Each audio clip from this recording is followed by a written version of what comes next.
YouTube. How's everything? Today I'm going to give you my do's and don'ts of Eyefinity, or some of this stuff applies to Nvidia surround also, but this is going to stress on Eyefinity since I only tried and lived with this Eyefinity. The first thing is, this is a try it before you buy it product, technology in this case, but speakers, screens, headphones, stuff that are to your personal liking, controllers, stuff that can be objective or to your, or cannot be measured online. For example, the quality of a speaker cannot be measured online, or the quality of a screen cannot be measured online. You have to try it yourself, you have to see it yourself, or maybe sometimes trust your friend's opinion, which I don't recommend too much with these things. So it's a try it before you buy it, because you might feel very uneasy with the screen surrounding you. My friend just sat down for 2 minutes and he got a migraine. He's like, God, I can't play this anymore. And honestly, the first time I played it, I was like, yeah, pretty cool, Eyefinity. And then,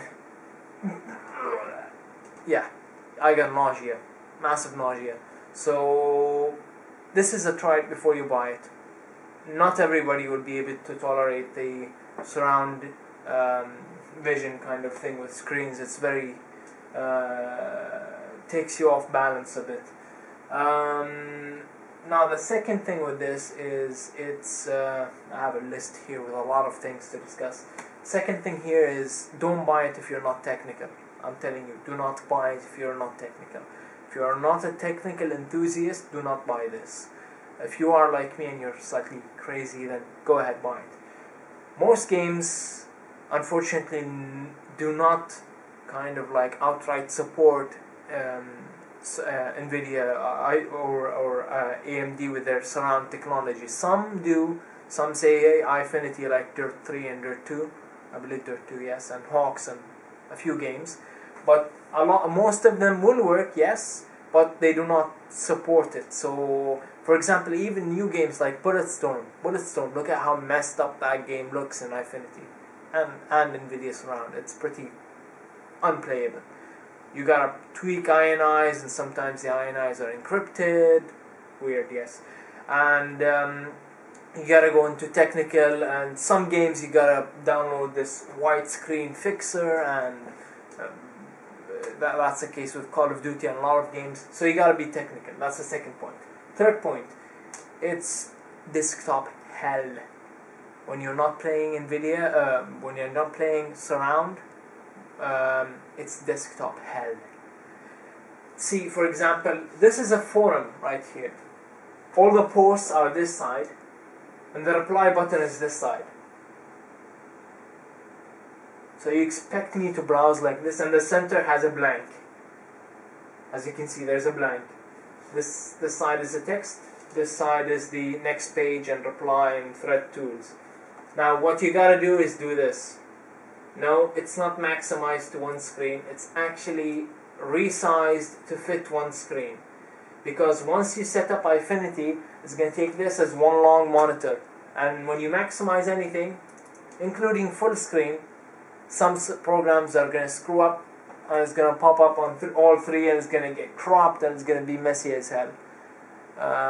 This is especially the case if you have something like this, or like this, horizontal or vertical, and not 6 screens together, which is uncommon compared to the 3 screen setup. So it's desktop hell. Yes, you can disable it and enable it, but it's still desktop hell to do that. You need a powerful rig.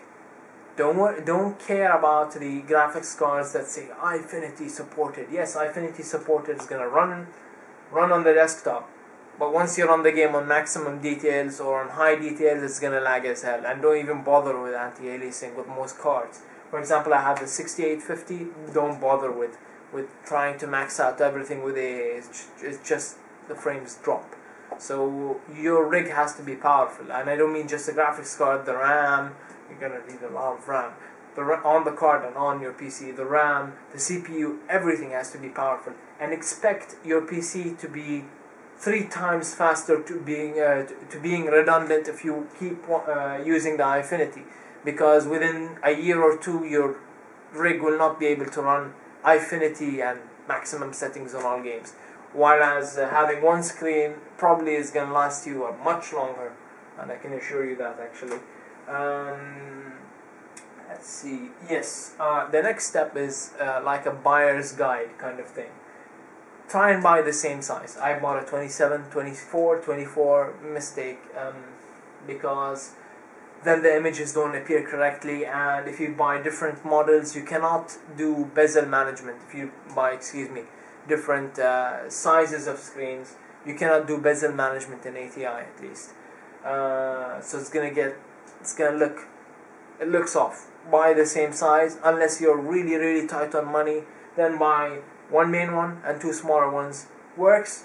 I'm enjoying it, but I recommend same size. I would rather have a 24-inch here instead of a 27-inch and have consistency. Also, the next thing, yes, the different models means different color performance, and that is a big pain in the butt. When you configure Eyefinity as one screen, you're going to have only one color profile. That means if this screen has different implementation for color than this one, the colors will be off, which is the case. This colors looks different than these than this one. Although these models are the same, but Samsung, for some reason, their older batches of a same screen model have better colors than the newer batches. Yeah, talk about ripping off people. Sorry Samsung, I love you guys. I'll still buy your monitors, but that's not nice, not cool at all. So yeah, the older models perform better than the new ones with Samsung, and even if it's the same model, you gotta make sure it's the same batch, so you get consistency of color with all 3. You cannot run different profiles on one Eyefinity, since the computer takes it as one screen and not 3 screens. Unless they make a driver solution for that, I will redeem yourselves AMD by giving us different color profiles even on one setup. I would like to see that happen, but please. I don't know about Nvidia Surround, probably the same thing. Now I'm gonna move on quickly. Yes, bezel management. Try and get something with a small bezel, or try and get something which you can remove the bezel if you're experienced enough, so you can remove the bezel totally and put it together. I didn't do that. I got really ugly big bezels. What I did is that I put one in front of the other. I think that's a good idea. I don't know, post a comment if you think there's something bad to doing that, but look, it looks like I practically half the size of the bezel right there. I don't know what's the problem with doing that. By the way, you can notice the step up because of the screen size difference in here. You see the step up. Instead of having a straight line, you're having a broken line. Now the last point is the angles. You gotta work the angles with the screens. Don't put it too straightforward like that. Don't put it too angled like that. Try and open a game and then move it around and see how it's gonna work. And if you're gonna get more than 3 at one go, yes, more than 3 at one side or above, I would not recommend using TN panels. If you know what I mean, TN panels are the cheap panels LCD. Even these high-end ones have TN panels, the cheap LCD panels. Their colors are not too good, the color accuracy, but more importantly, the viewing angle. So when I move this side, the colors look totally off. So when I sit here, the colors look off unless I look directly at it. Once I move it too far off. So if I move it towards there, away from me, the colors are gonna look off slightly, depending on the performance of the screens. Again, that's why it's a try it before you buy the product. Try the screen and try Eyefinity itself, but also try the screen and how tolerant it is to angles, and how it performs, or how you imagine it to perform in Eyefinity at least. One last thing, most games that I've played, 99% of the games, when you look at the side screens, the images are really stretched. That's not the fault of AMD or Nvidia. It's the game that was not programmed to have such a really wide angle of view, because this is like 5,000 something by 1080p, so it's pretty wide, and the game developers probably never expected the rendering to be so wide, the field of view to be so wide. So a lot of games have problems with that. Now, I can bear with it. It looks ugly once you look directly at it, but when you're playing and concentrating here, you just want to have the feeling of, you know, for example, in a racing game, the street lights passing you, you just have the feeling.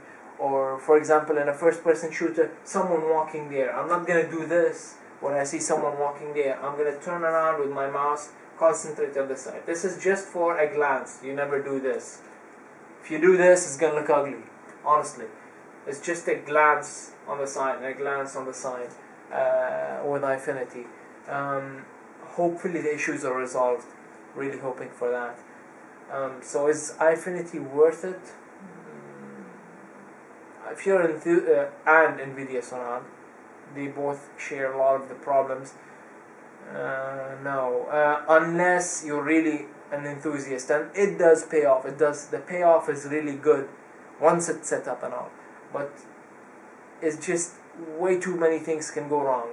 Different screen size, the colors not being calibrated if you have different models, and the bezels, you need to manage them. And then, oh, my graphics card is not powerful enough. Oh, my RAM, I gotta add some more RAM. Oh, look, the game doesn't even support Eyefinity. Bulletstorm, come on, okay? Like, you're gonna face roadblock after roadblock after roadblock with Eyefinity and Nvidia surround, unfortunately. But the payoff is great. I love playing with Eyefinity. A lot of problems, but I love it. So this is my kind of ghetto how to look for a good Eyefinity setup or how to buy one. If you have any questions, just post them below. I'll try and answer as much as I can. And yeah, that's about it. I'm gonna post up a video of how to configure it as Eyefinity hopefully one day. Thanks guys.